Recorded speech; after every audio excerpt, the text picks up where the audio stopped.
Have you ever pitched your tent in the heart of the Rockies thinking the only company you'd have is the wind whispering through the pines, only to realize that a stranger's grin in the firelight might be the last thing you see before the woods swallow you whole? This is the true story of brothers Derek and Jason, whose 2023 backpacking trip in Colorado is rugged mountains turned from brotherly bonding to a brush with what could only be described as pure evil intent. A tale that proves the silence of the forest isn't always your friend. Sometimes it's a predator's cue. Imagine the scene. It's late September 2023. The air crisp with that high-altitude bite that promises adventure without the summer crowds. Derek, 28, a software engineer glued to screens in Denver, and his younger brother Jason, 26, a gym rat and amateur trail guide, had been itching for this escape. Life in the city was a grind, endless commutes, dating apps that led nowhere, and the shared townhome that felt more like a cage than a home. "We need the wild," Jason had said over beers one night, pulling up maps on his phone. He'd scouted a 3-day loop in the Indian Peaks wilderness, a stretch of the Roosevelt National Forest just northwest of Boulder, known for its alpine lakes and sheer granite faces, but mercifully undervisited this time of year. Permits secured online for $1 a head, packs stuffed with dehydrated chili, wool socks, and a shared bottle of bourbon for the summit toasts. They hit the trailhead at Brainerd Lake Recreation Area around noon, the parking lot half empty under a sky so blue it hurt your eyes. Only one other rig there, a battered green Subaru Outback, hood popped, owner tinkering with what looked like a carburetor. "Day hiker," Derek muttered, slinging his 50-liter Osprey over his shoulders. The first 4 miles were a gentle warm-up, aspen groves glowing gold, the crunch of gravel under their boots syncing with their banter about everything from fantasy football to that time Jason accidentally set their childhood garage on fire with bottle rockets. Laughter echoed off the boulders, the kind that strips away the urban armor. But as the trail steepened, conversation tapered, breaths coming shorter, sweat soaking through base layers. By mile 6, they were climbing switchbacks that clawed up a talus slope, the valley dropping away like a green abyss. Jason, ever the optimist, pointed ahead. "Crest that ridge and it's paradise, bro. Flat spot, views for days." Derek nodded, wiping his brow, the pack's weight a familiar ache. They summited around 4 p.m., the sun already angling low, casting long shadows over a narrow ledge that jutted like a shelf from the cliff face. Below, the creek they'd paralleled twisted silver through meadows dotted with elk silhouettes grazing in the fading light. It was postcard perfect, remote, raw, the kind of spot that makes you whisper, "This is why we do it." No cell service, no drone hums, just the wind sighing through subalpine firs. They dropped packs with groans of relief, staking their 2-person Big Agnes Fly Creek tents side by side on a patch of duff softened by pine needles. Dinner was stovetop couscous laced with jerky bits, washed down with stream water purified via Sawyer squeeze. As twilight bled into night, they ringed a fire pit with stones scavenged from the talus, Jason's ferro rod sparking tinder to life. Flames danced, warming faces flushed from the chill, and out came the bourbon, small sips from tin cups, stories unfolding like the stars pricking the ink-black sky. 5. Derek confessed his fear of turning 30 single. Jason admitted the gym was his escape from a dead-end warehouse job. Laughter again, deep and genuine, the fire's crackle a heartbeat against the vast quiet. That's when it shifted. Around 10 p.m., the bourbon bottle half empty, the conversation lulled into companionable silence. The fire popped, embers spiraling up like fireflies on steroids. Then, footsteps. Not the random scuffle of a rodent or the snap of cooling branches, but deliberate crunches on the loose scree below the ledge. Human steps, measured, ascending. Derek's cup froze midway to his lips. Jason's head snapped toward the sound, eyes narrowing in the fire glow. "Cougar?" Derek whispered, voice barely threading the air. Jason shook his head slow, grabbing the branch he'd whittled into a walking stick earlier. "Nah, too even. Bear'd be heavier, crashing." The steps grew closer, gravel shifting under weight that was light but purposeful. They killed the fire with a kick of dirt, plunging the site into star-lit gloom, hearts thudding like bass drums. Huddled by the tents, they strained ears, 30 feet, 20, the rhythm unbroken. A silhouette detached from the tree line, shambling up the final pitch. No beam from a headlamp, no reflective strip on a pack. Just a shape resolving into a man. He crested the ledge 10 yards off, boots scuffing to a halt. Mid-40s, lanky build under a threadbare Carhartt jacket, jeans faded to gray, a black beanie pulled low over ears. His face caught the ember's dying glow, pale skin stretched tight over high cheekbones, a beard patchy and unkempt. But it was the eyes that pinned them, wide, unblinking, reflecting the faint light like polished obsidian. And the smile, God, the smile. It split his face too broad, teeth yellowed and uneven, lips curling in a way that screamed wrong, like a jack-o'-lantern carved by unsteady hands. No pack, no poles, just empty hands hanging loose, fingers twitching subtle. Derek's gut twisted. Jason's grip whitened on the stick. "Evening, gents," the man drawled, voice a low rasp like sandpaper on wood, laced with a twang that placed him local, maybe a ranch hand gone feral. He took a step closer, boots deliberate, that grin holding like it was stapled. "Name's Harlan, park ranger out of Netherland Station. Y'all picked a hell of a spot." Jason stood first, casual as he could muster, stick loose at his side. "Hey, Harlan. Jason. This here's Derek. We're good. Permits stamped yesterday at the district office. What's the word?" The man's head tilted, bird-like, eyes flicking between them, lingering on their packs, the tents, the bourbon glinting in the dirt. "Word is this section's closed. Bear sign heavy. Grizzlies pushed down from Yellowstone with the drought. Rockfall risks too, after that storm last week. Regulations say, pack out by dark. I'll guide you to the trailhead. It's a straight shot, mile down." Derek's blood iced. Closed. Their permits were ironclad, printed, dated September 25th, 2023, for sites 14 through 16 in this exact zone. And a ranger, after dark, on foot, no uniform, no radio crackle, not even a damn flashlight. The substation was 20 miles east, accessible only by 404 this late in season. Jason caught Derek's eye, a microsecond flash of bullshit, but kept his tone even. "Appreciate the concern, man, but we're squared away. Saw no signs on the way up and we've got bear bags hung high. We'll break at first light." Harlan's grin stretched wider, if that was possible, a low chuckle bubbling like soda gone flat. "Can't bend rules, boys. Fines are 500 a head. And I ain't writing tickets in the dark. Come on, follow me." Safer that way. He edged nearer, 5 yards now, the fire's last embers painting his shadow monstrous on the rock wall behind. The air thickened, ozone sharp, like before lightning. Derek's mind raced. Scream for help? No one within earshot. Bolt for the tents? Too exposed. Jason shifted, angling to block the path to Derek. What would you do right then, listener? Trust the badge that isn't there? Or see the lie in those bottomless eyes? Harlan paused, head cocking further, as if scenting their fear. "Suit yourselves," he murmured, but didn't retreat. Instead, he circled left, slow, boots scraping like nails on slate, eyes never leaving their faces. He passed within arm's reach of Jason's tent, fingers brushing the nylon flap, casual, like testing ripeness. Derek's breath hitched. Jason tensed, stick rising an inch. Harlan stopped at the ledge's edge, silhouetted against the void, valley a black maw below. "Last chance, fellas. Woods play tricks at night. Folks go missing up here." That grin flashed once more, teeth a picket fence in hell. Then he pivoted and descended, steps fading into the night. Silence crashed back, heavier than before. They didn't speak for minutes, breaths ragged, staring at the spot he'd vanished. "What the fuck was that?" Derek finally hissed, voice a thread. Jason shook his head, scanning the dark. "Not a ranger. No gear. Wrong trail. We stay put. Watch shifts. Sleep? Impossible.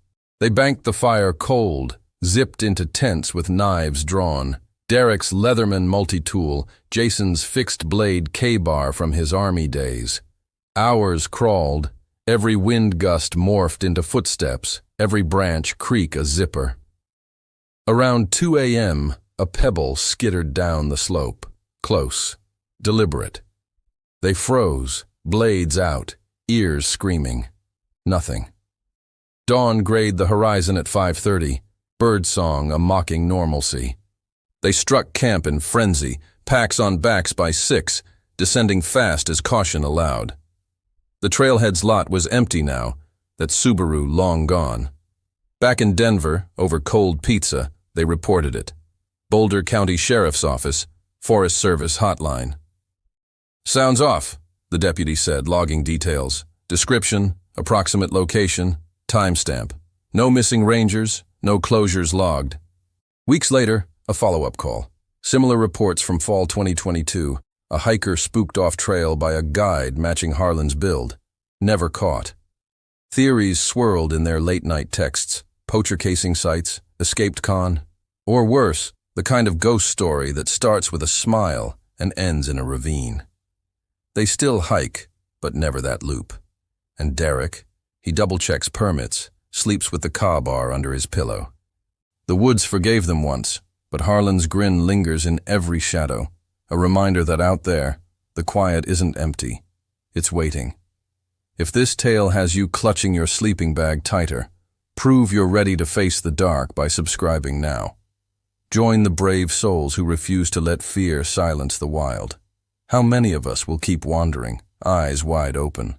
What if the river's murmur outside your solo tent wasn't nature's lullaby, but the cover for footsteps circling closer, turning your peaceful recharge into a predator's playground where you are the only one who doesn't know the rules? This is John W.'s harrowing account from summer 2024 in Washington's Cascade Mountains, a solo camping saga that shattered his trust in isolation and revealed how the forest can harbor hunters far more dangerous than bears. Jun, 25, fresh out of UW's environmental science program, had always been the group's quiet anchor on past outings, mapping routes, packing extra filters, the guy who turned blisters into badges of honor. But post-grad, the desk at a Seattle nonprofit drained him. Spreadsheets on salmon runs, emails until midnight, the city's neon buzz a constant migraine. "I need a loan," he told his roommate, dusting off his REI Base Camp 4 for a solo jaunt to the Alpine Lakes wilderness, a granite-hewn paradise east of Snoqualmie Pass. He'd chosen a dispersed site along the Taylor River, 10 miles up Forest Road 9230, a rutted scar of a track that swallowed his Subaru whole before spitting it out at a pullout. No fees, no crowds. Just him, a fly rod, and 3 days to untangle his head. He humped his 40-pound pack the last mile to a gravel bar where the river bent lazy, old-growth cedars arching overhead like cathedral vaults, ferns unfurling in the dappled understory. Midday arrival, July 15, 2024, sun high and merciless, turning the water to molten silver. Tent up in 20 minutes, rain fly loose for the breeze, hammock slung between alders for afternoon reads, Kerouac's Dharma bums, fittingly dog-eared. Lunch was peanut butter tortillas and trail mix, feet dangling in the current, the Russia white noise bomb. First casts with his 5-weight sage yielded a rainbow trout by 2 p.m., scales flashing emerald as he released it, pure therapy. By evening, he'd journaled 3 pages. Fears of flunking fieldwork, the ex who ghosted midsummer, dreams of guiding trips in Patagonia. Stars wheeled out early, no light pollution to smear them. He zipped in at 10, the river's shush lulling him under. Dreams fragmented, city streets morphing to trails, faces blurring. But around 2 a.m., reality intruded. Footsteps, not the splash of salmon or rustle of vole, rhythmic thuds on the duff, circling the clearing clockwise, pausing at the hammock's sway, then resuming. June's eyes snapped open, pulse jackhammering in his throat. Fumble for the Petzl headlamp, red mode first, to not blind himself, beam slicing the mesh wall. Nothing but shadows puppeteering on nylon. Deer, he breathed, knife's sheath cold against his thigh, a bench-made folder from his dad's tackle box. But deer don't pause to test tent stakes. Fingers, tugging the guy line taut. John bolted upright, beam flipping white. Empty riverbank, trees black sentinels. Then a huff, low, human, amused, fading upslope. Dawn broke humid, John emerging hollow-eyed, scanning for prints. Muddy bank showed scuffs, boot treads mismatched to his Salomons, size 11, aggressive lug. His food sack, bare-bagged 30 feet up, hung askew, paracord frayed like teeth marks. Paranoia or prelude?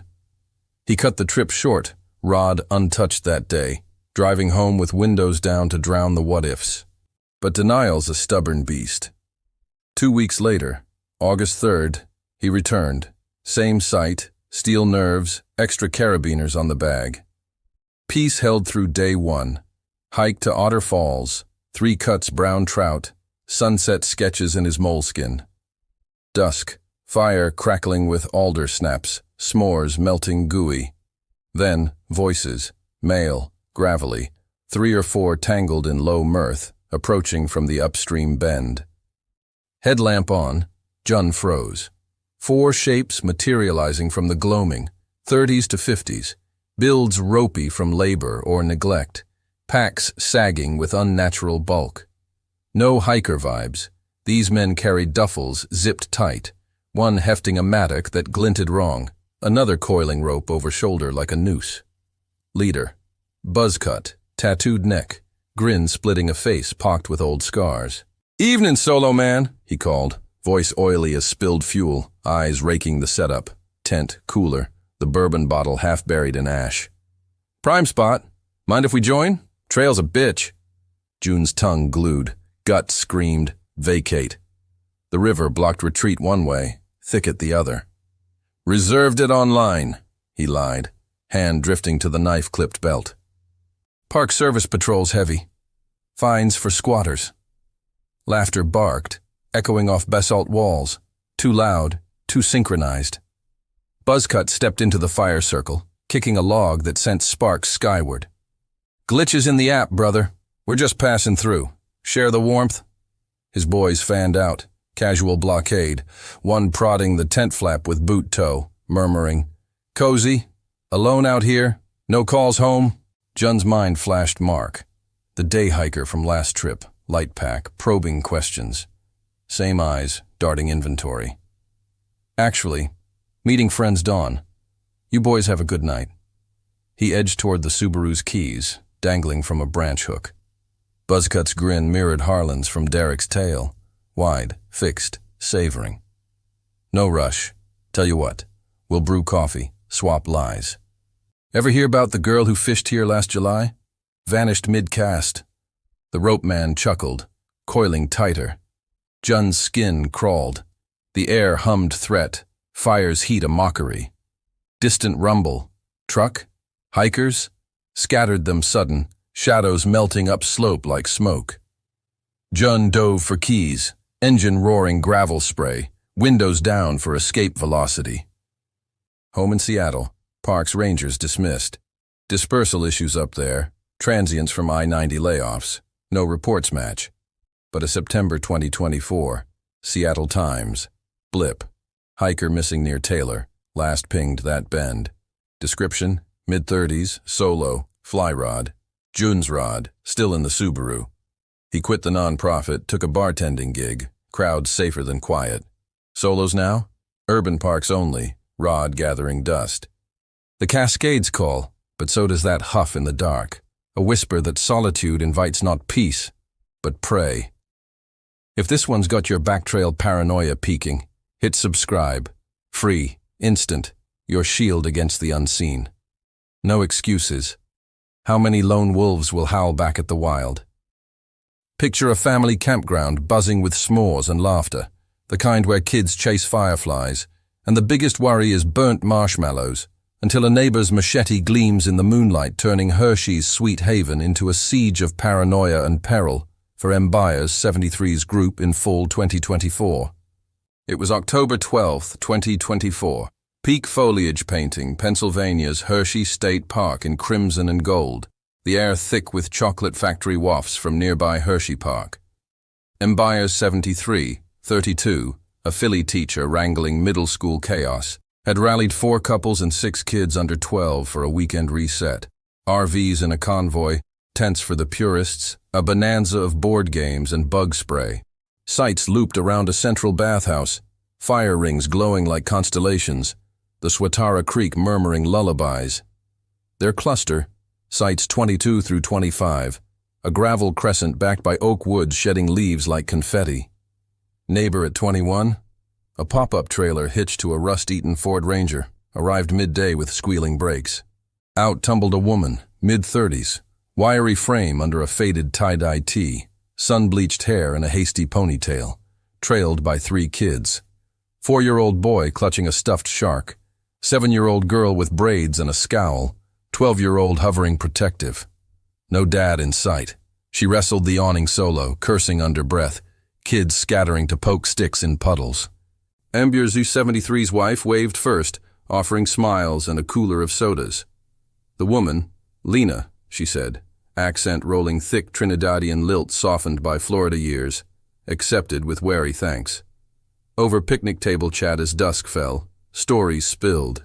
Lena fleeing an ex tied deep in Port of Spain's shadows, chasing Hershey school scholarships for the kids. Education's my machete against that life. Embyers 73 nodded, filing the mafia nod as spice, not spice rack. Extra hot dogs grilled for the little ones, who devoured them shy at first, then ravenous. Night 1 hummed normal, campfire tales of pirate ghosts, kids roasting marshmallows to charred orbs, laughter drowning the woods' rustles. Tents zipped by 9, Embyers 73 bunking with his 2 boys in a Coleman dome, the wives in a larger Eureka, the creek's gurgle a watery white noise. 1 a.m. shattered it, a scream, primal, throat-scraping, ripped from Site 21, yanking Embyers 73 vertical, heart-slamming ribs. Pounding feet, then Lena burst through the site's lantern glow, wild-eyed, chest-heaving, a foot-long machete clutched white-knuckled, blade notched like it had tasted bone.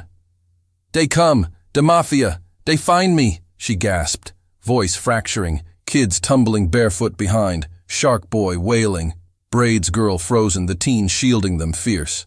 Embyers 73's group erupted, lanterns flaring, one husband grabbing a Louisville Slugger from the truck bed, wives herding kids central. "Who? Breathe, Lena! What's happening?"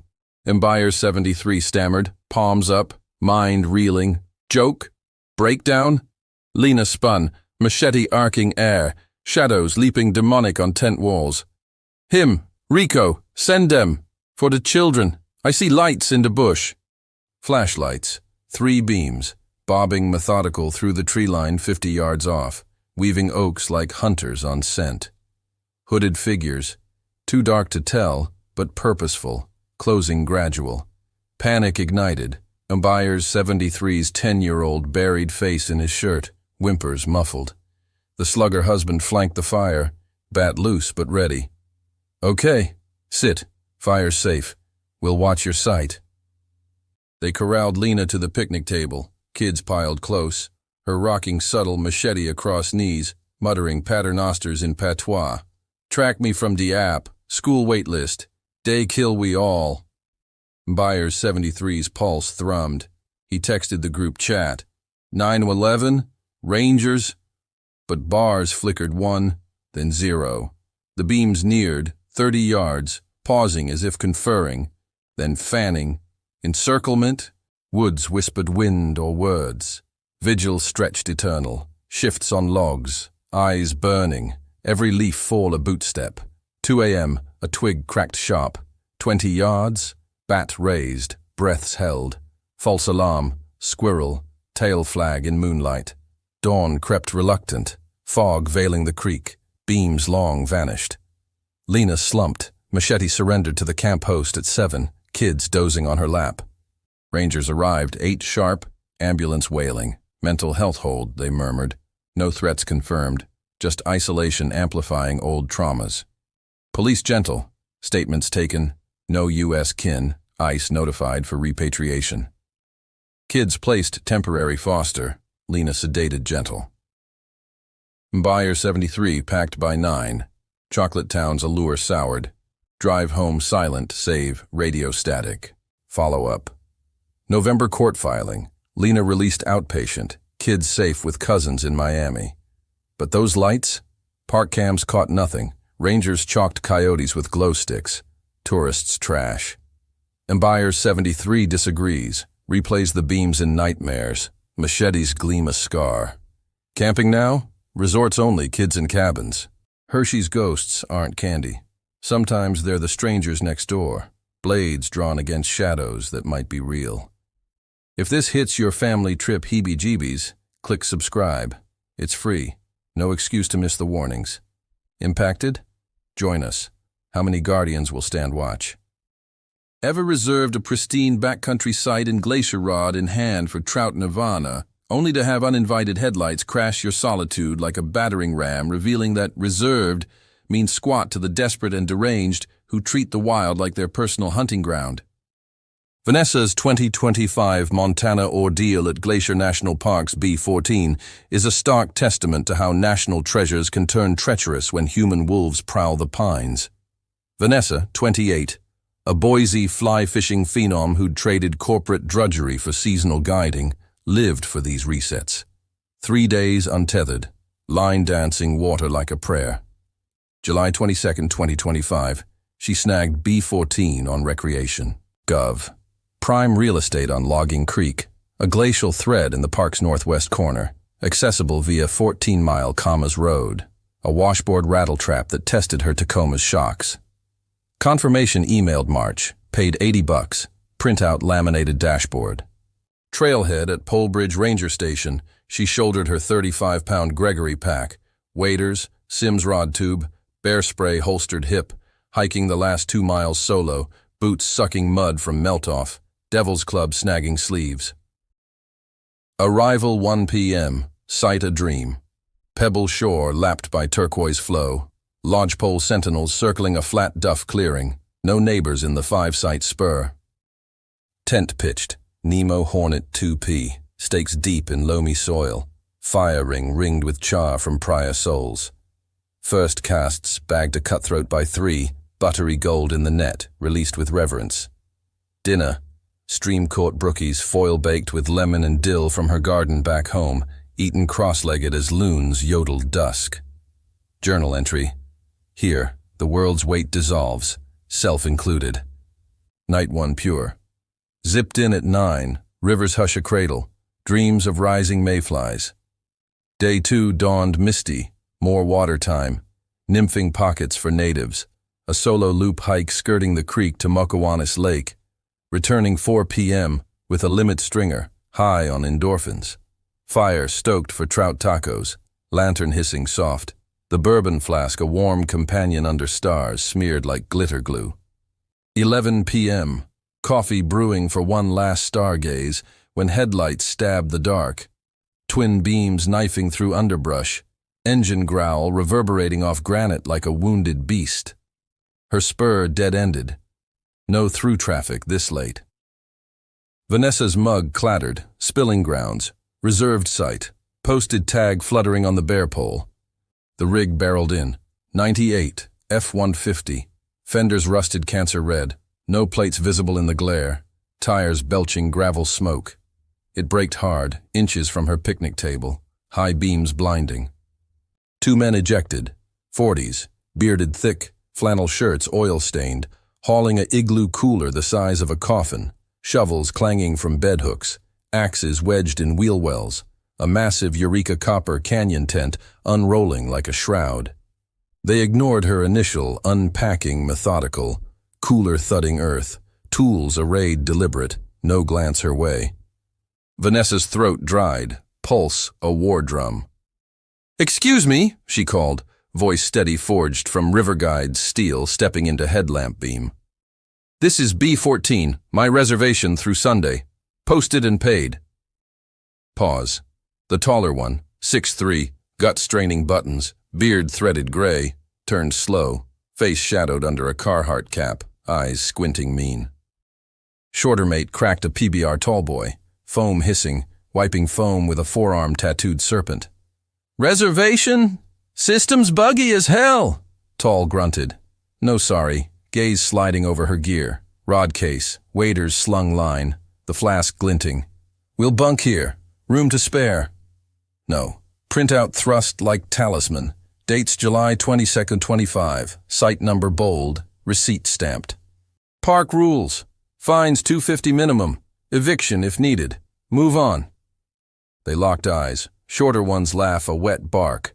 Tools clanking ominous as they half-packed. Dragging slow, cooler bumping her cooler deliberate. Vanessa retreated to Tacoma cab. Doors locked. Keys jangling. Peering through tint as they muttered curses low. Bitch thinks she's queen. Plenty dark coming. Tension coiled 20 minutes. Push back. Radio station 5 miles out. But lines dead in the cab. Finally, ignition barked. Tires spinning divots. Rig lurching past. But passenger window down. Epithet hurled. The C word. Vitriol-laced middle finger salute. Taillights swallowed by bend. Vanessa exhaled shards. Fire kicked cold. Bear spray clutched through endless night. Every cone crack a return. Dawn, hike to station. Grizzled host radioed dispatch. Squatters chronic. We'll loop. Report filed. No tags traced. Ghost truck. She bailed early, but festering doubts. Shovels for what?